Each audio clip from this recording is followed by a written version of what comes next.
자, 거기 179페이지 쪽에, 거기, 꼭대기 3번에 보니까 뭐가 있냐면, 원형지 공급과 개발이라고 하는 말이 나왔어요. 거기를 한번 보도록 하겠습니다.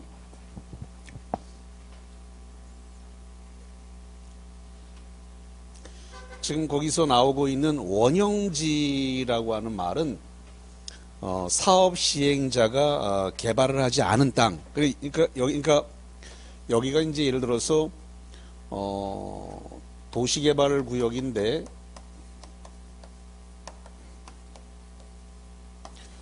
수용사용 방식으로 사업을 하려고 그래요. 수용사용 방식으로 사업을 하려고 그럽니다. 근데 아직 이게 사업 시행자가 아직 손을 안 봐가지고 그냥 내추럴한 자연적 상태의 땅입니다. 그러니까 아직 시행자가 예를 들어가지고 수용사용 방식으로 한다 그러면 이제 도로를 다 내고 이제 신도시의 모양새가 이렇게 다 나와야 되거든요. 신도시의 모양새가 이렇게 다 이렇게 나와야 되는데 아직 개발하지 않은 어떤 땅이 지금 있는 수용사용 방식이긴 한데 개발하지 않은 내추럴한 자연적 상태의 땅이 있는데 이런 상태의 땅을 우리가 원형지라 그래요. 그러니까 개발하기 전 상태입니다. 원형지. 이 원형지를 갖다가 공급을 하려고 한다. 그랬을 때 이 도시개발구역 안에 전체 면적의 원형지 공급 면적은 3분의 1을 넘어가면 안 된다. 이렇게 되어 있습니다. 3분의 1을 초과하지 못해 3분의 1 이내에서 원형지 공급이 가능한데 거기 179페이지 박스 아래를 잠깐만 보세요.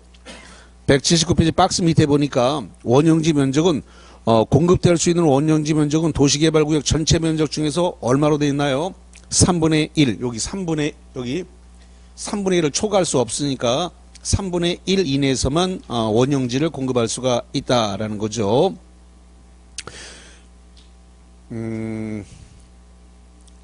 박스형 문제가 나왔는데요. 요 3분의 1이라고 하는 걸 갖다가 여기를 이렇게 비워놓고 나왔어요. 여기 들어갈 숫자가 이렇게 박스형 문제로 된 다음에 그러니까 이렇게 가로를 이렇게 3개를 비워놓고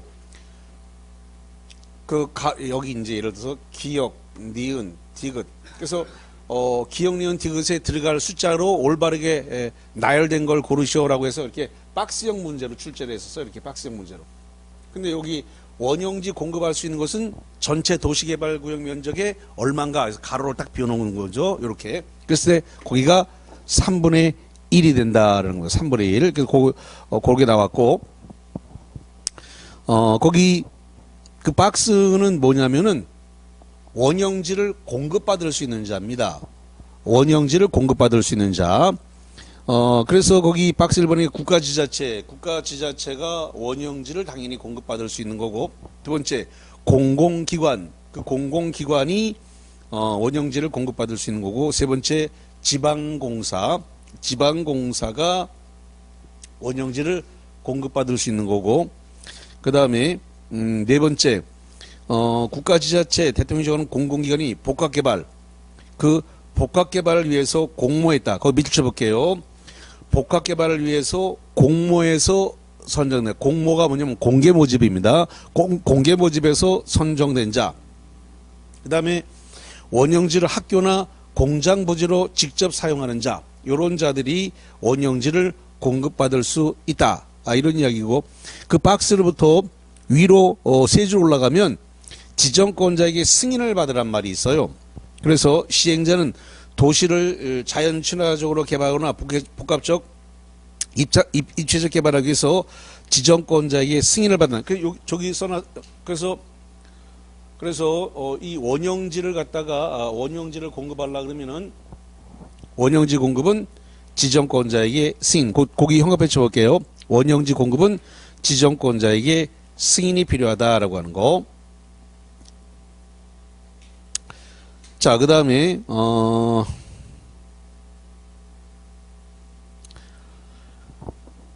그 박스 밑에 양가로 입어놓으니까 조건을 붙여서 승인할 수 있다는 말이 나왔어요. 그래서 지정권자가 원형지 공급 승인을 할 때 용적률 등 개발 밀도, 토지 용도별 면적과 배치, 교통 처리 계획과 기반 시설. 그러니까 여기 신도시를 만들면서 그 원형지를 공급할 때 그 교통 처리 계획, 수용 능력 이런 것들을 충분히 고려해 가지고 그래서 조건부 승인을 할 수 있다. 이런 이야기가 되겠고. 자, 그다음에 180페이지로 한번 가볼게요. 180페이지에 가니까 뭐가 나오냐면 그 원형지에 대해서 원형지를 공급받았어요. 원형지를 공급받은 자가 그 원형지를 갖다가 팔아먹지 못하도록 매각을 제한할 수 있다라는 이야기를 하고 있습니다. 매각 제한은 10년 이내에서 매각 제한을 할 수가 있다. 이렇게 되어 있는데, 단 원형지를 공급받았다 하더라도 사업 시행자가 국가이거나 지자체, 국가 지자체는 제외한다는 겁니다. 자, 잠깐만. 국가 지자체를 제외한다라고 하는 이 말이 지금 무슨 뜻이에요? 그렇죠. 국가 지자체는 매각 제한에서 제외된다니까 언제든지 팔아먹을 수 있다는 소리예요. 원형지 공급받은 자가 만약에 국가 지자체라면 10년의 매각 제한을 적용받지 않는다. 그러면 국가와 지자체는 원형지를 공급받았다 하더라도 언제든지 팔아먹을 수 있다. 이런 거예요. 자, 그럼 거기 잠깐 볼게요. 180페이지 맨 꼭대기를 봐요.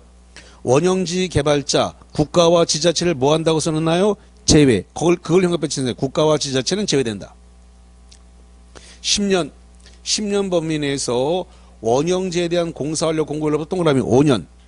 원형지 공급 계약체일로부터 10년 중 먼저 끝나는 기간에는 원형지를 매각할 수 없다.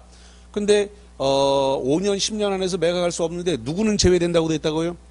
국가와 지자체는 제외되니까 매각 제한을 안 받으니까 언제든지 원형지를 받으면 팔아먹을 수 있다 없다? 있다. 언제든지 팔아먹을 수 있다. 뭐 이런 이야기가 되겠습니다. 자, 그 다음에 181페이지로 가서 맨 꼭대기입니다. 원형지 개발자에 대한 선정인데 원형지 개발자의 선정은 동그라미 칩니다. 수의계약하고 별표 치세요. 수의계약을 원칙으로 한다는 겁니다. 다시 합니다. 원형지 개발자 선정은 뭘로 한다고요? 수의계약. 시험 문제 가면 공개 경쟁 입찰로 한다고 내요. 원형지 개발자는 공개 경쟁 입찰로 한다. 땡. 공개 경쟁 입찰이 아니라 뭘로 한다고요? 수의계약으로 한다. 수의계약. 다만 예외적으로 원형지를 학교나 공장부지 등으로 직접 사용할 때는 원형지 선정은 현금 배치가요? 경쟁 입찰 방식으로 한다. 어떤 경우는 경쟁 입찰 방식이라고요? 학교나 공장부지일 때는 수의계약을 하지 않고 뭘로 하시다고요? 경쟁 입찰로 한다. 단 경쟁 입찰이 2회 이상 유찰이 됐다. 2회 이상 유찰이 된 경우에 수의계약 방법으로 할 수 있다라는 겁니다. 그래서 원형지 공급 방식의 원칙은 수의계약이 원칙이다. 이거 까먹지 마세요. 수의계약이 원칙이고 학교나 공장 같은 것은 경쟁 입찰이다. 단 경쟁 입찰을 했는데 2회 이상 유찰이 되면 또 뭘로 한다? 수의계약. 학교와 공장이라도 2회 이상 유찰이 되면 학교와 공장도 수의계약할 수 있다. 이런 이야기가 되겠습니다. 자, 그 다음에 8번의 원형지 공급 가격입니다. 원형지 공급 가격은 개발계획에 반영된 원형지의 감정가격, 동그라미 칩니다. 감정가격. 그 감정가격에 시행자가 설치한 기반시설 공사비 밑줄 칠까요? 시행자가 그 원형지에 설치한 기반시설 공사비를 더한 금액, 감정가에다가 기반시설 설치 비용을 더해서 시행자와 원형지 개발자가 협의해서 원형지 공급 가격을 정한다. 그러니까 감정가에다가 기반시설 설치 비용을 플러스 해가지고 원용지 개발자하고 시행자하고 협의해서 지금 원용지에 대한 공급 가격을 결정해라 이렇게 되어 있네요. 자, 그 다음에 선수금이 되겠습니다. 선수금. 지금 그 선수금이라고 하는 말이 등장했는데 그 선수금이 미리 돈을 땡겨서 받는 것을 선수금이라고 하죠. 그래서 조성된 토지나 건물, 조성 토지나 건물을 갖다가 분양을 조건으로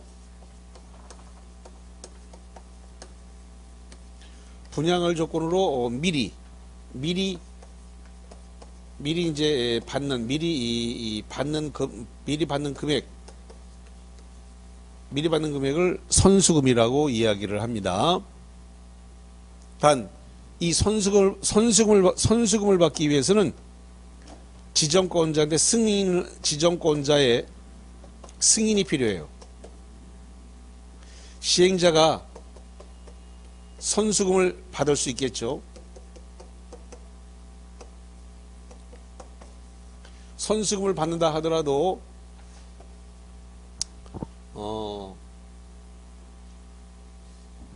지정권자의 승인을 받아야만 되고 시행자가 선수금을 자기 혼자서 멋대로 받을 수는 없다. 이런 이야기 됩니다. 그러면 지금 선수금을 받기 위한 조건이 있어요. 행정청일 때 하고 그 다음에 민간 시행자였을 때 하고 약간 다릅니다. 행정청일 때에는 그 공사에 착공을 하고 거기에 대해서 공사 진척률이 10%가 넘어가야 된다. 뭐 이런 규정들이 있는데요. 자, 거기 한번 봅시다. 거기 181페이지에 중간에 4번에 보면 선수금이 나와 있고요. 그 세 번째 줄에 그런 말이 나와 있어요. 선수금의 세 번째 줄에 전부 일부를 미리 받으려면 형배 쳐놓을까요? 지정권자에게 승인이 필요하다. 그 다음에 공공시행자가 선수금을 받으려면 개발기획 수립고 시한 후 사업 토지 면적 거기 형배 칠까요? 100분의 10 이상에 대한 소유권을 확보해야 된다라고 하는 거. 소유권을 확보해라. 그 다음에 민간 시행자다. 민간 시행자는 그 토지에 대한 소유권을 확보하고 저당권을 말소시켜야 된다. 그 다음에 공사 진척률 거기 형광표 칠게요. 공사 진척률이 100분의 10을 넘어가야 된다. 그 다음에 거기 공급계약을 분리이행하면 선수금을 환불을 담보하기 위해서 보증서를 지정권자에게 제출해야 된다라고 하는 거. 공사 진척률 100분의 10 요게 그 박스형에서 가로로 비워놓고 거기가 시험 문제가 나왔었습니다. 공사 진척률이 얼마큼 돼야지 선수금을 받을 수 있는가? 100분의 10 공사 진척률이 100분의 10이 넘어가야 선수금을 받을 수 있다. 그거 박스형 문제로 거기가 출제됐었으니까 좀 보시고요. 자, 그 다음에 181페이지 맨 밑에 가니까 거기 5번에 조성 토지 등에 대한 공급 계획이 등장을 했네요. 시행자는 조성 토지 등을 공급하려고 할 때 조성 토지 등의 공급 계획을 작성을 해서 밑줄 쳐볼게요. 시장군수구청장을 거쳐서 지정권자에게 제출하고 그 다음에 형광 쳐볼까요? 지정권자에게 승인을 받아야 된다라고 하는 거. 수용사용 방식에서 조성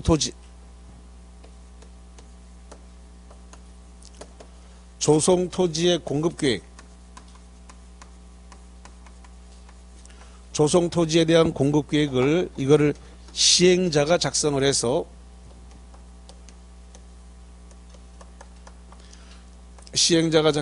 이거를 시장, 군수, 구청장을 거쳐서 그 다음에 지정권자에게 승인을 받으라라고 되어 있어요. 조성 토지에 대한 공급 계획, 조성 토지에 대한 공급 계획에 대해서 지정권자의 승인이 필요하다라고 하는 거. 자, 그 다음에 182페이지입니다. 182페이지에 6번 네모입니다. 6번에 보니까 조성 토지 등의 공급 관련해서 공급 조건이 나왔습니다. 그래서 공급 조건은 공급 계획에 따라서 공급하면 되니까 문제는 없는데요. 거기 파란색 2번입니다. 파란색 2번에 보니까 조성 토지 등에 대한 공급 방법은 거기 현금에 칠게요. 경쟁 입찰 방법에 따른다.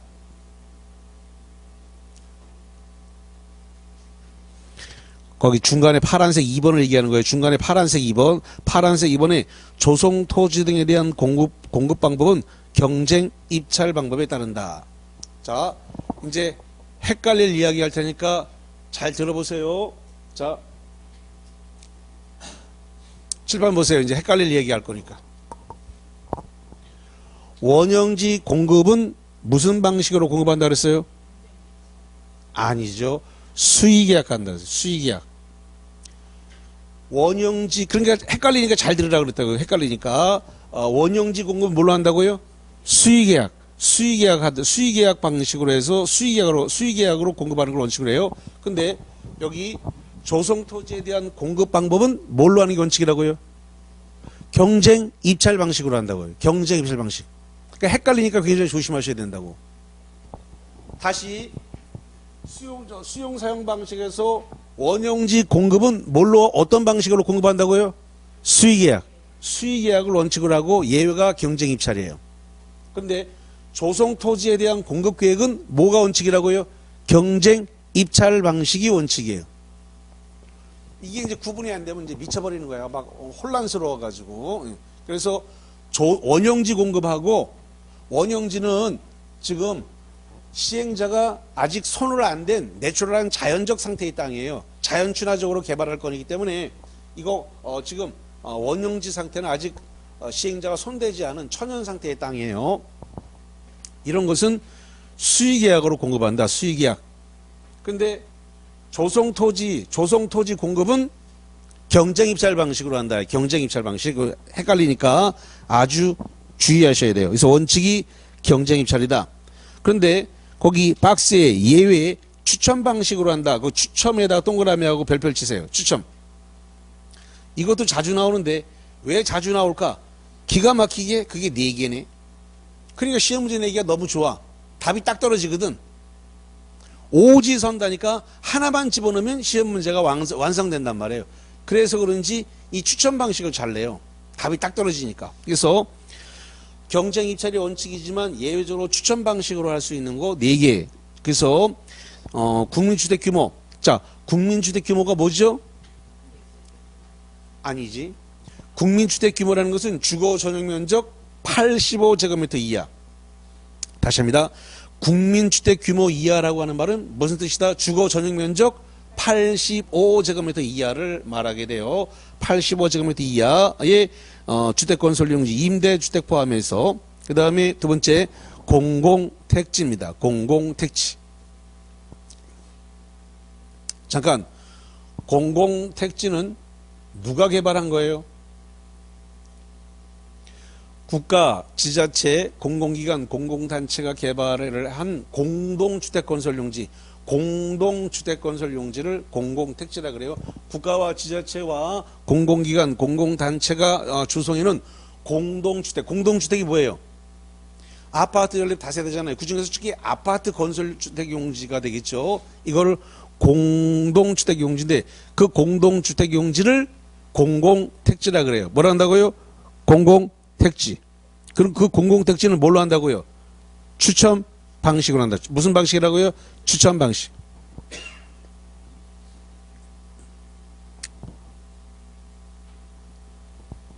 자, 잠깐만. 그러면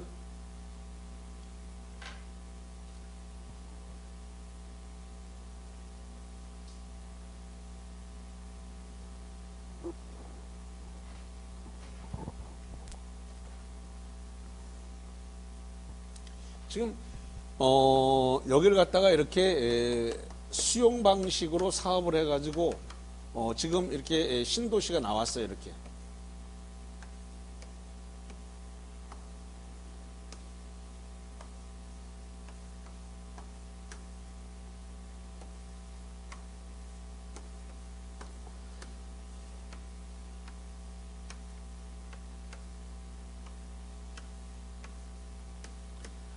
그래서 지금 여기를 갖다가 지금 공공택지가 지금 이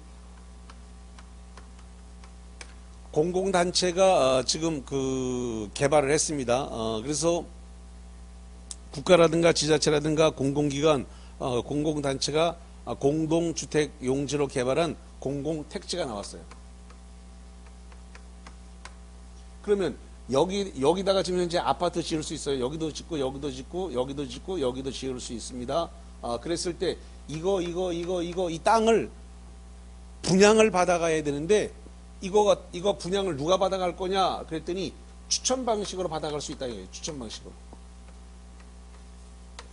가격은 결정 났고 이 가격에 대해서 이 공공택지를 분양하는 분양가는 결정 났습니다. 그랬을 때 어떤 거를 받아갈 거냐? 그럼 현대건설, 대우건설, 쌍용건설, 뭐 여러 가지 일반 건설업체들이 많으니까 이 땅에 대해서 추천 방식으로 아파트 짓기 위한 땅으로 이걸 추천 방식으로 받아간다. 공공택지에 대해서 추천 방식으로 받아간다. 이 소리예요. 자, 그 다음에 세 번째 보니까 330 이하의 단독주택 용지, 그 다음에 공장 용지, 요 네 가지는 뭘로 할 수 있다고요? 추천 방식입니다. 아주 쉬운 문제 내기 너무 좋아요. 딱 4개이기 때문에 하나만 집어넣고 다음 중 수용사용 방식에서 추천 방식으로 공급할 수 있는 것이 아닌 것은 이렇게 하고 이미 쉬운 문제가 여러 번 나왔어요. 내기가 너무 좋죠. 그 다음에 그 밑에 수의계약한다. 수의계약은 1대1로 그냥 계약하는 건데 수의계약할 수 있는 거 법이 정해놨습니다. 그래서 학교용지, 그렇죠. 학교용지를 갖다 일반인하고 계약하면 어떻게 해요? 그럼 누가 계약해야 돼요? 학교용지는 교육청하고 수의계약해야죠. 학교를 교육청이 공사할 거 아닙니까? 그러니까 교육청하고 수의계약해서 땅 부지를 넘겨야 교육청이 거기다가 자기네 그 세금 가져다가 학교를 짓겠죠. 그러니까 수의계약해야죠. 그 다음에 공공청사용지, 공공청사라는 게 도청, 시청, 군청, 읍사무소, 면사무소, 그 다음에 행정복지센터 이런 거 전부 다 그 공공시설이 공공청사거든요. 그래서 일반에게 분양할 수 없는 거, 그럼 전부 다 수의계약 해야 되겠죠. 그래서 그 국가지자체 그 밖에 법령에서 법령에 따라 그 시설을 설치할 수 있는 자에게 공급하는 건 전부 다 수의계약할 수밖에 없어요. 그 다음에 임대주택건설용지 이것도 지금 수의계약할 수가 있다라고 하는 거. 그 다음에 세 번째 그 3번을 쭉 형합해 볼까요? 실시계획에 따라 존치 않은 시설물의 유지관리에 필요한 최소한의 토지를 공급한다. 그 다음에 5번을 별표 치고 통째로 형합해 주세요. 이게 시험 문제 되게 잘 나옵니다. 토지 상환 채권. 토지 상환 채권에 따라 토지를 상환한다. 자, 여기 잠깐 보세요. 여기 토지 상환 채권을 아까 여기서 배웠단 말이죠. 이 토지 상환 채권은 뭐 대신에 주는 거예요? 그렇죠. 보상금을 현금 대신에 토지 상환 채권으로 주는 거란 말이죠. 그러면 토지 상환 채권을 받은 자에게 경쟁 입찰하면 그 사람한테 홍길동이가 보상금을 현금으로 안 받고 현금으로 원래 받아야 되는데 현금으로 안 받고 토지 상환 채권을 받았으니까 홍길동이 손에 딱 토지를 지어줘야 된단 말이에요. 그러니까 경쟁 입찰하면 홍길동이 손에 안 들어가니까 뭘로 해야 돼요? 수의계약 홍길동 손에 딱 지어지죠. 그래서 거기 토지 상환 채권에 의해서 공급하는 거 경쟁 입찰로 안 하고 뭘로 한다고요? 수의계약이니까 그게 시험 문제가 잘 나와요. 예.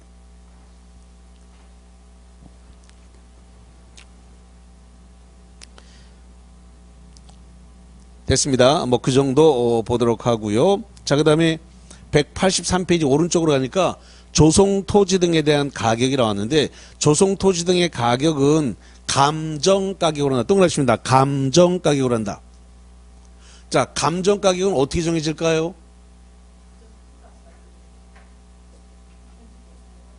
네, 감정평가법인 두 군데에다가 둘 이상에다 맡겨야 돼요. 둘 이상 감정평가법인에서 감정평가한 것을 산술 평균화해서 가격을 정하게 돼요. 그래서 그 감정가격으로 조성토지등의 가격을 결정합니다. 원칙.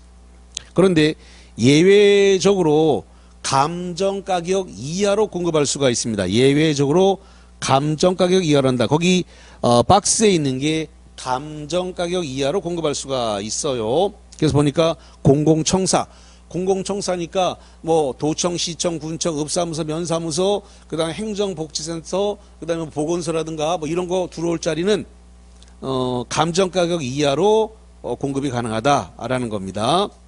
그 박스 보세요. 박스 위에 보니까 뭐라고 되냐면 공공사업 시행자에게 임대주택건설 용주를 하는 경우, 그다음에 그 박스 안에 들어 있습니다만은 감정가격 뭐로 한다고? 감정가격 뭐로 준다고요? 이하. 그래서 거기 2번에 사회복지시설, 그다음에 3번에 보니까 공장, 그다음에 4번에 임대주택, 5번에 국민주택 규모 이하의 공동주택, 6번에 관광진흥법에 따른 호텔업 시설, 이런 것들은 전부 다 지금 감정가격 이하로 공급이 가능한 거다. 뭐 이렇게 보시면 되겠습니다. 자 프린트볼을 좀 볼게요.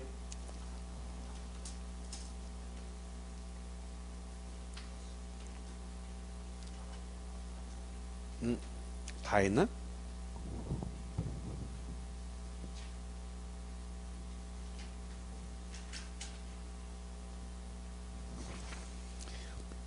그 앞부분에서 혹시 안 한 거 있는지 한번 봐주세요.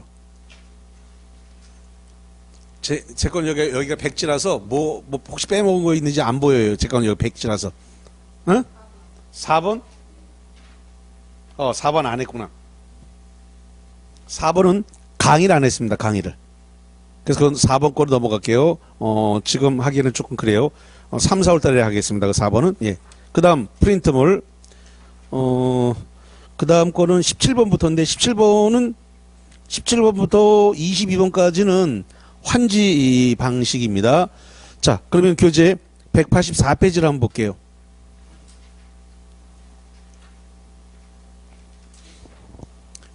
자, 184페이지에 가니까 환지 방식이다라는 게 등장을 했어요.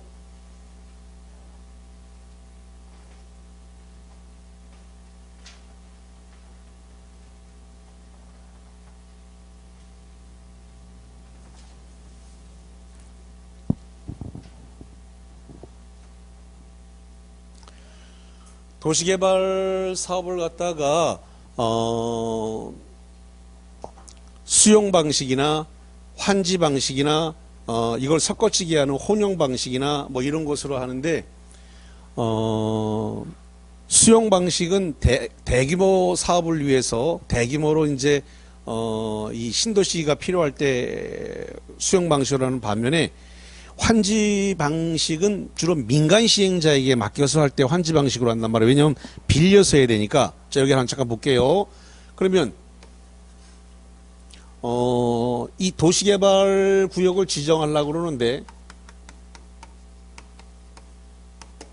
도시개발구역 지정 전 상태입니다. 지정하기 전, 아직 지정하기 전 상태예요. 그러면 지정하기 전 상태니까 여기가 지금 신도시 개발하기 전 상태라는 거. 그럼 이렇게 전, 답, 과수원, 전, 답, 과수원, 임야라든가 그 다음에 잡종지,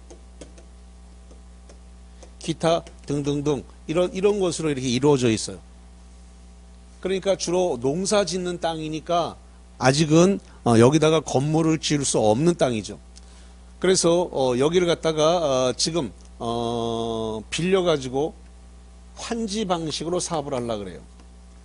환지 방식으로 하니까 땅을 빌려야 된단 말이죠. 그래서 이 똑같은 땅입니다. 이 똑같은 땅인데 환지 방식은 토지 소유자의 동의를 받아서 빌려가지고 사업을 하는 거다 이거죠. 그럼 이거를 쫙 밀어가지고 여기다가 이렇게 이제 신도시가 이렇게 만들어지게 되는 건데 한마디로 이제 이걸 우리가 구획정리 사업이라 그래요. 그래서 이렇게 도로와 상하수도를 갖춰가지고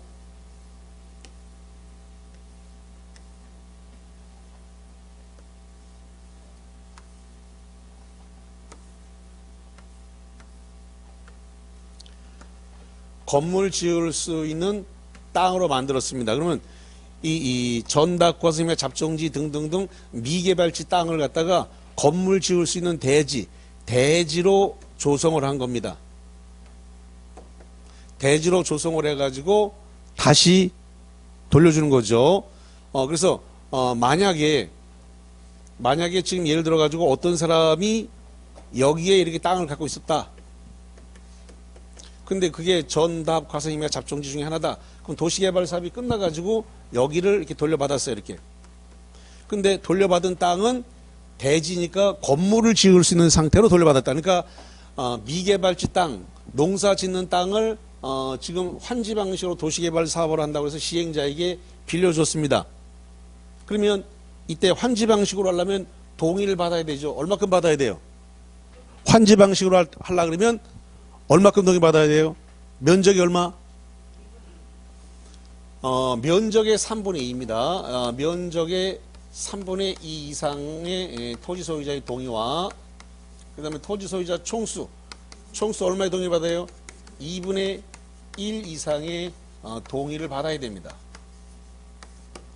그러면 이게 동의가 이루어지지 않은 상태에서 도시개발구역을 먼저 지정을 해버리게 되면 땅값이 올라버리기 때문에 이 동의가 잘 안 이루어지게 돼요. 그래서 토지 소유자에게 동의를 먼저 받고 그 다음에 이게 환지 방식으로 도시개발구역 지정을 해가지고 환지 방식으로 사업을 해야 된다. 이런 이야기가 되겠습니다. 그래서 이게 동의가 필요하다. 근데 빌려서 하는 거기 때문에 그렇다. 그러면 이러한 땅을 갖다가 밀어버리고 이렇게 공사하겠다라고 하는 걸 갖다가 문서로 만들어야 되는데 그게 환지 계획이라 그래요.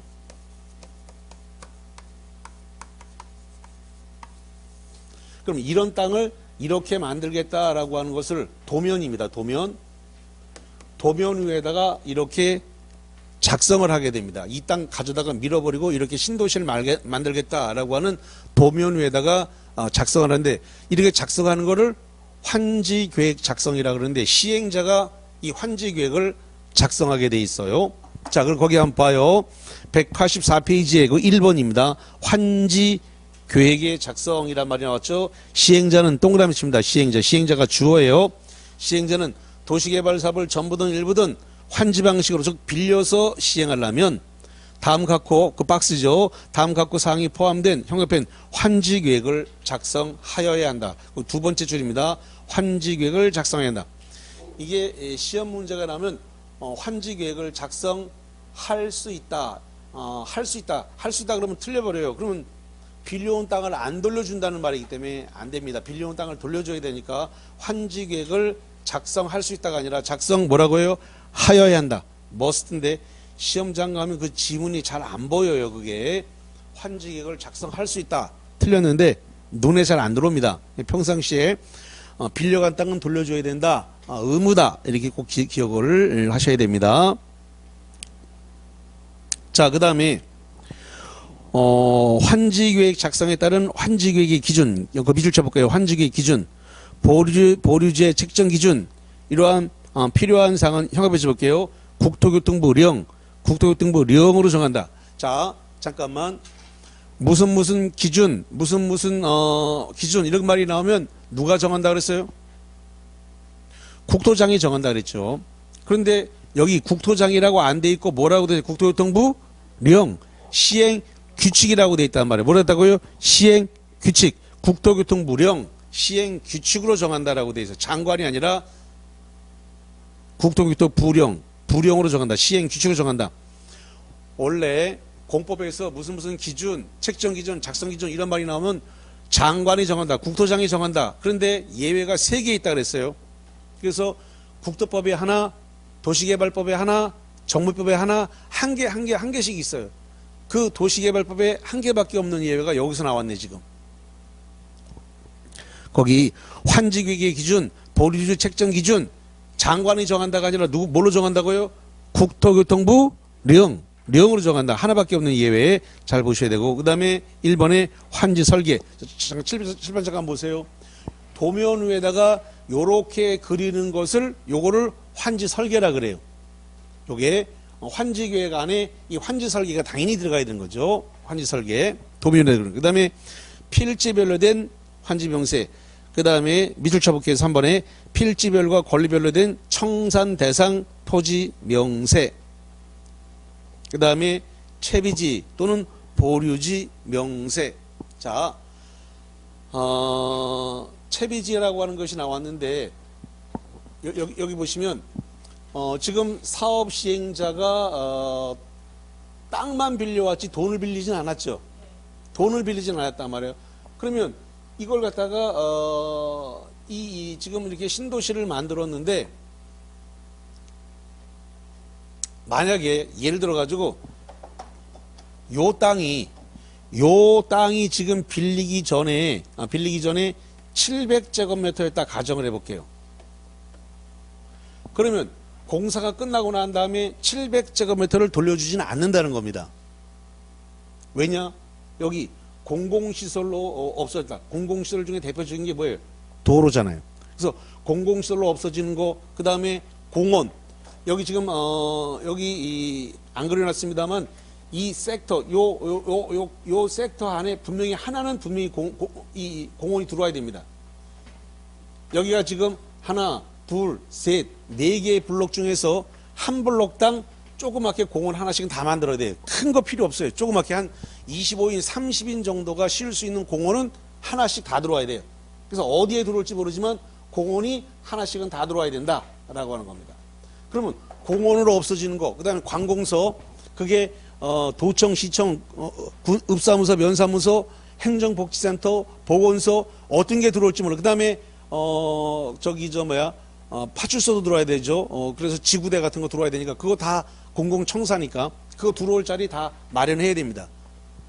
그래서 그런 거, 그래서 돈이 없으니까 팔아먹어야 되니까 공사비용 충당 목적으로 팔아먹을 땅을 지정을 하게 됩니다. 그래서 공사비용 목적으로 팔아먹는 땅을 채비지라 그래요. 뭐라 부르다고요? 채비지. 거기 지금 채비지 나와 있죠. 그 다음에 보류지. 보류지는 공공시설 용지로 규정해 놓은 땅, 공공시설 용지로 규정해 놓은 땅을 보류지라고 이야기를 합니다.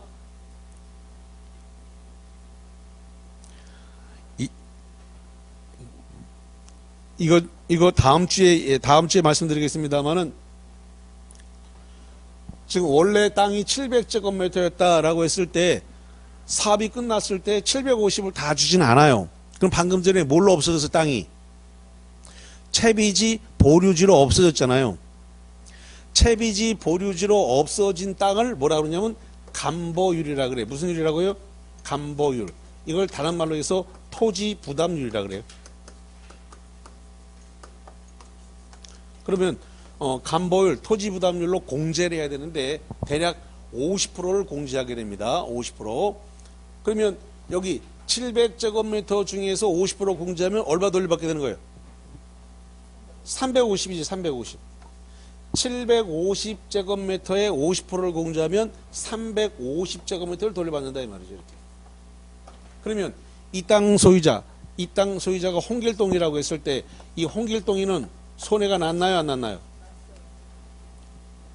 홍길동이는 손해가 나진 않습니다. 왜냐하면 전답과세며 잡정지 임야 상태 했을 때 이게 대략 한 50만, 평당 50만 원에서 100만 원 같다 라고 쳤을 때 도시개발 사업이 끝나서 이렇게 구획 정리가 끝났을 때의 땅 상태는 평당 보통 한 300에서 350 정도 간다. 300에서 350 정도 갑니다. 평당.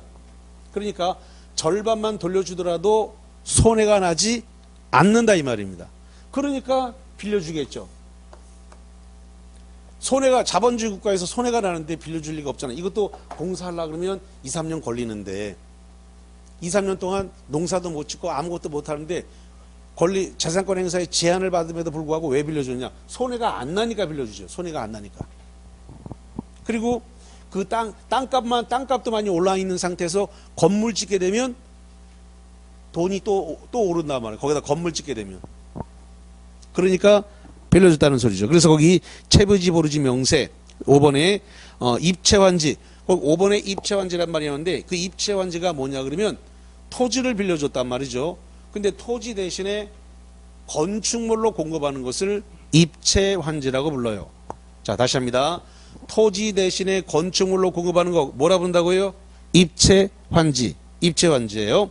그럼 입채환지를 할 것 같으면 아파트라든가 이런 걸 제공해야 되니까 시행자가 건물 지어서 아파트로 줄 거니까 아파트 지을 계획을 짜야 돼. 그래서 거기 5번에 입채환지를 계획하는 경우에 입채환지용 건축물 명세, 그러니까 아파트를 몇 동 지을 건지. 그래서 입채환지용 건축물의 명세와 입채환지에 따른 주택 공급에 따른 공급 방법과 규모 이런 것들을 정하게 된다라는 겁니다. 자, 그 다음에 거기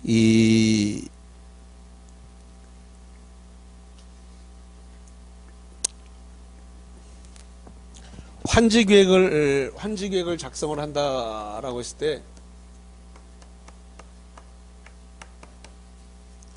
그게 기준이 있을 텐데 환지 계획을 작성하는 작성 기준이 있단 말이죠.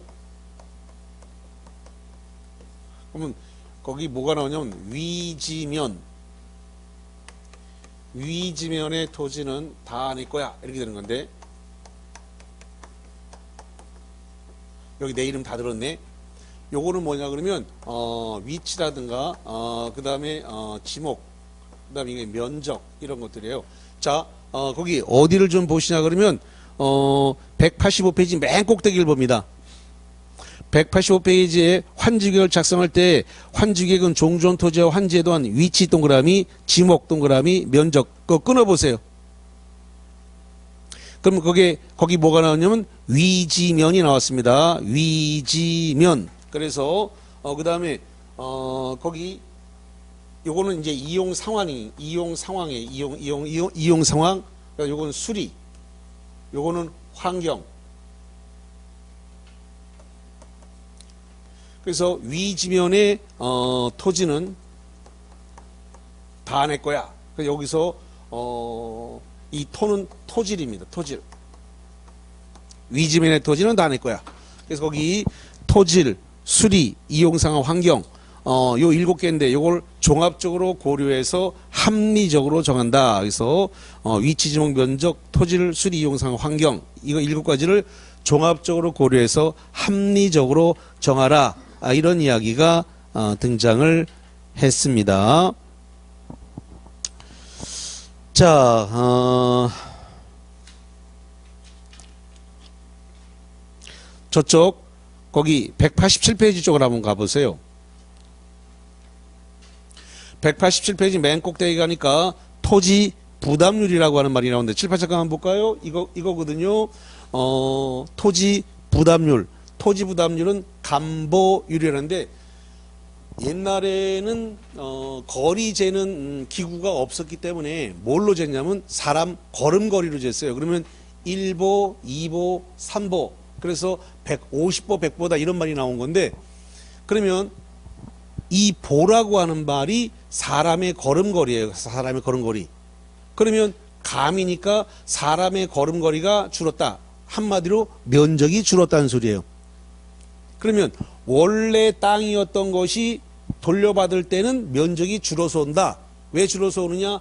토지 부담률에 따라서 여기 도로로 없어지거나 관공서로 없어지거나 이런 거를 갖다가 채비지로 없어지는 거 이걸 빼야 된다는 소리예요. 그래서 그거를 감보율이라고 한다. 이런 건데 거기 187페이지 맨 꼭대기를 보니까 토지 부담률의 산정 기준이라고 하는 말이 나왔죠. 그래서 시행자는 면적식으로 밑줄 칩니다. 면적식. 187페이지에요. 시행자는 면적식으로 환지계획을 수립하는 경우에 다음 기준에 따라 토지 부담률을 작성한다. 뭐 거기 있는데 뭐 그거는 이하 생략하고 거기 2번에 토지 평균 토지 부담률 환지 계획구역안의 평균 토지 부담 현금배치입니다. 50%를 초과할 수가 없다. 그래서 아까 제가 여기 간보율 토지 부담률을 갖다가 50%로 얘기했는데 50%를 뭐 하지 못한다고요? 초과하지 못한다. 공제하더라도 50%를 초과해서 공제하지 못한다. 아까 그래서 700제곱미터에 50%를 공제해서 돌려받은 게 얼마였어요? 350. 50%를 공제했으니까. 만약에 이 사람 홍길동이 땅이 지금 1000제곱미터다. 1000제곱미터인데 간보율, 토지부담률 45%를 적용했다. 그러면 홍길동이는 얼마큼 돌려받는 이 땅을? 그렇죠. 550을 돌려받는. 간보율은 공제하는 거니까 토지부담률이 45%. 그러면 450제곱미터를 공제하는 거니까 돌려받을 수 있는 것은 550제곱미터가 된다. 이 소리예요. 그래서 실무상으로 이건 다 사용되는 거기 때문에 50%를 초과하지 말라 그랬으니까 50% 미만이면 되는 거거든요. 지금 포항역 앞에 포항이 옛날에 그 중심지 안으로 포항역이 포항역이 있었어요. 포항 중심지 안으로 여기 들어갔었는데, 근데 이제 KTX역을 만드는 바람에 저 외곽에다가 이렇게 흥해라고 하는 데인데 그 외곽 쪽에다가 이렇게 KTX역을 만들었습니다. 근데 거기 신도시 들어온다는 말이 나오니까 땅값이 많이 오르다 보니까 거기다 신도시를 만들려고 하니까 땅값이 너무 많이 올랐어요. 그래서 사업이 안 돼. 그러다 보니까 어쩔 수 없이 환지 방식으로 사업을 시행을 했단 말이죠. 그래서 이렇게 KTX역 앞에 이렇게 환지 방식으로 지금 다 조성이 돼 있어요. 근데 간보율을 몇 프로 적용했냐면 42% 적용했습니다. 그러니까 KTX역 앞에 거기가 우리가 2인지구라고 그러는데 그 2인지구 앞에 그 간보율이 환지 방식의 간보율이 42%입니다. 그러면은 돌려받는 것은 58%를 42%니까 58%를 돌려받겠네. 58%. 예. 그래서 거기 토지 부담률 그거 보시면 되겠어요. 그래서 50% 초과할 수 없다. 근데 그 예외가 있는데 다만 환지계획구역의 특성을 고려해서 지정권자가 인정하는 경우는 거기 형합배치입니다. 60%까지 할 수 있다. 60%. 그 다음에 거기 그 밑에 환지계획구역의 토지 소유자 3분의 2. 거기 형합배치입니다. 3분의 2. 3분의 2가 동의하면 60%를 초과할 수 있다. 거기 조심해야 됩니다. 토지 소유자 전체가 동의하면 이렇게 나오거든요. 토지 소유자 전체가 동의하면 60%를 초과할 수 있다. 그럼 틀립니다. 전부가 동의하는 게 아니라 얼마가 동의했다고요? 3분의 2. 3분의 2가 동의하면 60%를 초과해서 할 수 있다라고 하는 거. 왼쪽 페이지를 볼게요. 186페이지 왼쪽 아래. 그 왼쪽 아래에 보니까 거기 5번 동그라미 채비지 등이라고 하는 말이 있는데 아까 채비지는 팔아서 공사대금을 쓴다 그랬는데 채비지 보루지 지정이다. 시행자가 도시개발 사업에 필요한 경비에 충당하거나 규약, 정관, 시행규정, 실시계획을 정하는 목적으로 해서 일정한 토지를 환지가 뭐죠? 빌려간 땅을 대신해서 돌려받는 땅을 환지라 그래요. 환지, 돌려받는다. 환지로 정하지 않고 형합배치입니다. 보류지로 정할 수 있다. 뭐로 정한다고요? 보류지. 보류지 중에서 일부를 다시 채비지로 정해서 도시개발 사업에 필요한 경비에 충당할 수 있다라는 겁니다. 자, 그러니까 다시 여기 보세요. 먼저 이 환지계획을 작성해서 먼저 보류지로 정하고 보류지 중 일부를 팔아먹기 위해서 뭐로 정한다고요? 채비지. 보류지로 먼저 정하고 보류지 중에서 다시 채비지로 정한다. 이런 이야기입니다. 그래서 그거 조금 주의해서 보셔야 됩니다. 전체가 아니고요. 그래서 전체가 다 채비지가 되는 게 아니고 먼저 보류지로 먼저 정하고 그 중에서 일부를 다시